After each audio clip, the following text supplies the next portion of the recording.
that I'm a bankruptcy lawyer. But if you look at the first slide we have up there, it says buying time without filing for bankruptcy. So why would a bankruptcy lawyer pitching trying not to file bankruptcy? Well, it may be counterintuitive because bankruptcy lawyers make the most money when they file bankruptcies. But the truth of the matter is it's not always the best for the client. If in many circumstances, you can start out with a distressed situation out of bankruptcy, as Loretta just said, and try to work with the creditors and the financial stakeholders in a way that saves the cost of filing a bankruptcy, saves the litigation involved in a bankruptcy, and it can be faster, a quicker process, and it's also a process where you control the outcome with your stakeholders. Once you file bankruptcy, your life is controlled by the bankruptcy court, and the bankruptcy court may like you and may be favorable, like you and may be unfavorable. So it gives you the opportunity to give me that piece of paper right there, to try to do something to controls your own destiny. So in order for and by the way, if anybody has questions while I'm talking, please raise your hand. We've reserved some time at the end for questions for the panel, but I'm happy to interact and if something pops in your mind and you don't want to forget it at the end, please feel free to interrupt. I don't mind at all. But so one of the biggest problems I see as a bankruptcy lawyer trying to help a client with an out-of-court workout is that they wait too long to see me. Because if they've waited until the bank is ready to foreclose, if they've waited until the vendors have filed lawsuits, if they've waited till the IRS has filed a tax lien, there's not a heck of a lot you can do with out-of-court, because all those people have the ability to take your business away from you. So the takeaway is to recognize the problem early enough before the lenders foreclose, before the vendors start filing lawsuits, to try to come up with a plan, as Loretta said, a game plan to deal with the problems. And the trap that a lot of companies fall in, and I'll say this is true in law firms also, things drop off and you think, okay, well, we'll just keep doing the same thing because, the market will pick up in a couple of months and things will be better. And people tend to be optimistic and they tend to believe that. But is in the oil field business, in particular, Murphy's Law prevails. If you think something's going to go wrong, it will. And so every time you think about something going wrong, you can assume it will, and it's going to get worse. And so you need to come up with this plan, how you're going to deal with this before everybody gathers and starts trying to pick the bones of what's left of the company. So, and I like to work with people like Loretta and consultants because there's really two parts to the game plan. The first part is the business part, which is scaling back the number of employees, scaling back selling the equipment you don't need, and coming up with a forecast that's reasonable and makes sense. I can't do that. I'm a lawyer. I'm not an MBA, and I'm not a management person, and I can't come into your business and give you advice on that. But the second part of the plan is how to approach the creditor constituency. And so the creditor constituency, as Loretta was indicating, are the banks, the vendors, the landlords, and the equipment lessors. And the equity holders. Those are your main people that you have to deal with. And the very first, and Loretta said it was very correct and prescient in terms of treat these people as stakeholders. And they really are investors in your company, even though they're creditors, because they're at risk now that the market's turned down and the revenues have declined. So what you have to do initially is develop for these stakeholders what I call the story. What happened, why it happened, and how you're going to fix it. And I can tell you on several occasions I've met with a client who was wise enough to meet me early before they defaulted on their bank covenants. And we're talking about this, and they said, well, what should we do? And I said, well, we need to go to the bank, have a meeting with them, and explain to them what the problem is and what we're doing to fix it, and that we need their help. And they go, oh, God, no, we can't do that. We're not in default. We don't want to tell the banker we're in default. They might be, they'll be upset. They're not going to get paid. And I said, you know something? I used to represent banks. And I guarantee you that at the end of that meeting, the banker is going to walk over to you and is going to shake your hand and say, we're going to work with you on this and try to fix it. And that's happened time and time again. And they all look at me like, how did you know he was going to say that? You know, I used to represent banks. I know that they want their borrowers, if they have a problem, to come see them and work with them and try to fix the problem. Because as Loretta said, they don't want your business. They don't want to run an oil field business, that's for sure. Can you imagine bankers out there running their trucks and stuff out to the well site? I don't think so. So that's the first thing, is develop the story and try to have a game plan. And that story is going to have cash flow forecasts. It's going to have a narrative as to the steps that are going to be taken to try to scale back the business until the market does return. That's the big key, is can you stay alive until the market comes back? So when you meet with the lenders, and you have the story, what do you ask them for? Well, if it's early and there's been no payment default, surely there's been covenant defaults. So you would ask them for a waiver of the covenant defaults. And oftentimes you'll get them. And sometimes they'll want to modify the covenants so that they're easier to satisfy, or just waive them entirely. The second point is, let's assume you're in a position now where your cash flow is such that you can't make a payment to the bank, and you don't want the bank to foreclose on you, so you ask them to do what's called a forbearance. And some people here may have know what that is, to request a forbearance agreement. The forbearance agreement is simply when you ask the bank to please don't foreclose on me while I'm trying to work things out. And generally, that you'll get, banks will agree to a forbearance of 60 or 90 days with conditions that you give them reporting weekly, monthly, whatever the parties negotiate on the progress of your plan that you've showed them.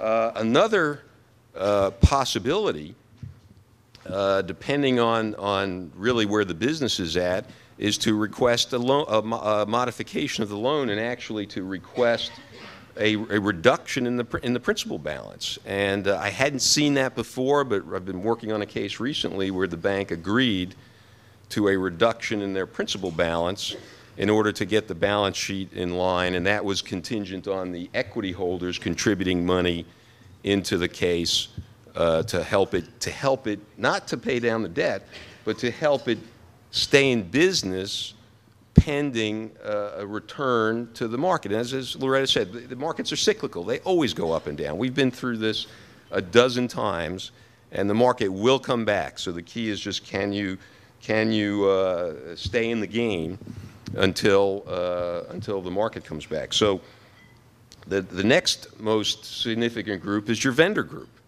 because the vendors supply you with the services and products that you need to produce your service. And so what normally happens, we come in and see, you look at that AP aging, and the AP aging is getting to 60 days and 90 days and 120 days, and then the calls are starting to come in, and when are we going to get paid? And the typical company, when that happens, the solution is to throw money at the person who screams the loudest.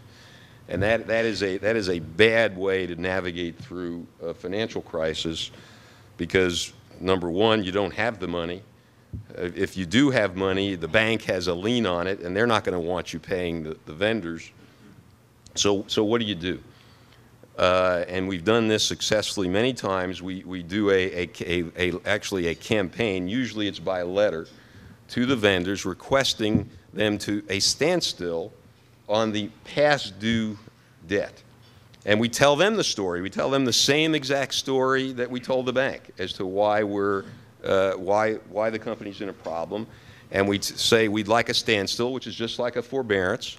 And we say we'll report back to you, because the theme with the bank and with all the others is communicate, communicate, communicate with those parties so that they know you're paying attention and you're trying to fix the problem. When you go radio silent, that's when the typical creditor vendor thinks, uh-oh, there's something happening. The principals are taking the assets out of the back and selling them and pocketing the money, and that's when they start to file lawsuits, and that's what propels you into a bankruptcy.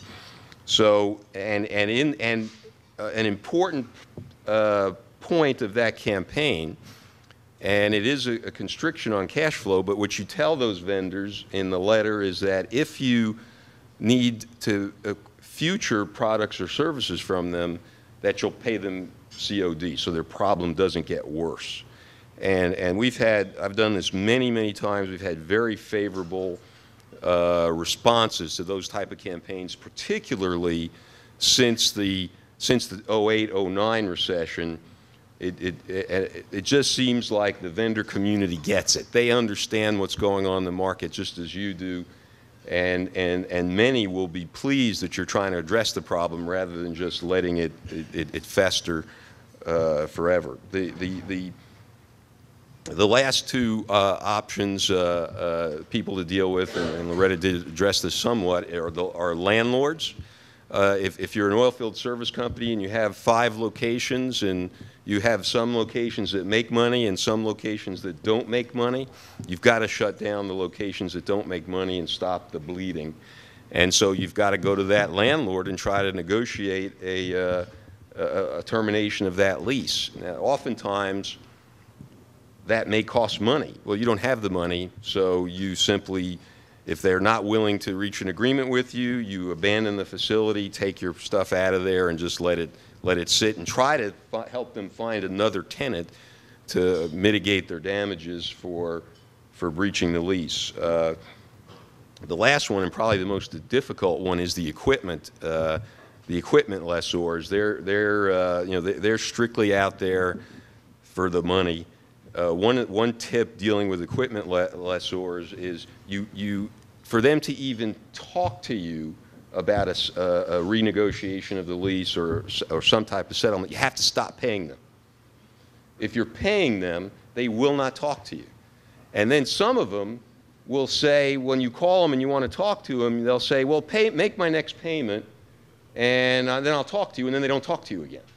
Okay, because they just don't get, I guess, excited enough about it until you quit paying them. So I tell the clients when they come in that hey, just quit paying.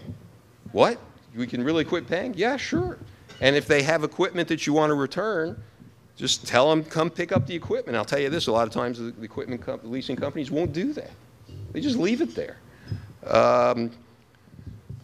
But at the end of the day, if you can sell equipment, and Robert's going to talk about that, some of the leasing companies might work with you in terms of selling some of their leased equipment to try to mitigate down your damages. So at the end of the day, and I'm almost up with my time. I didn't even go through my slide. I think I just talked about it. I've already talked about that, the goal to avoid litigation. You want to read? You can read my slides later. Let me see if there's anything else on there. Well, the last comment is really the most important. The being transparent and being upfront and what I would call brutally honest with your creditors and the financial stakeholders is really the best way to buy the time and that's really all this is you want to buy time until the market turns up. Can it be done in a bankruptcy? Yeah. Very expensive way to buy time. If you can buy time this way, then when the market does come back, you can go to your vendors and settle with them. We've done settlements on out-of-court workouts after things turned around in the range of 20 to 35 cents on the dollar to the vendors. The banks oftentimes will want you to refinance with some other party. The other parties may come in and buy out their loans at a discount, and then you have a friendly lender to work with who's got a cushion because they've bought the debt at a discount. And during this whole process, it's also good to keep your customers informed as to what's going on, so they don't just drop you because of hearing rumors in the market. And then at the end of the day, if you're not able to work with the vendors or the bank, or there's some particular party that you just can't get on board, then you can always file bankruptcy. So you effectively get 2 bites at the apple of trying to do the out-of-court workout. You can do it first out of court, and then if it works, great, you're done and you're finished. If it doesn't work, you can always, and parties do move to foreclose on your assets or garnish your bank accounts or replevy their equipment, then you can file the bankruptcy and try to do it through the bankruptcy if there's a reason to do it. If there is a business there to save, it's worth doing the bankruptcy. If there's not, it's at liquidation. So yeah, the question was what happens when the loan moves from the lender who originated the loan or the lending department to the workout department. And so what happens a lot of times, it's kind of a psychological thing. The lender who made the loan is embarrassed by the fact that the loan has gone in default, because he or she will feel that, hey, they made a bad business decision by making this loan. And that's probably wrong, because who could have predicted that what happened to the price of oil happened to that it would drop this low?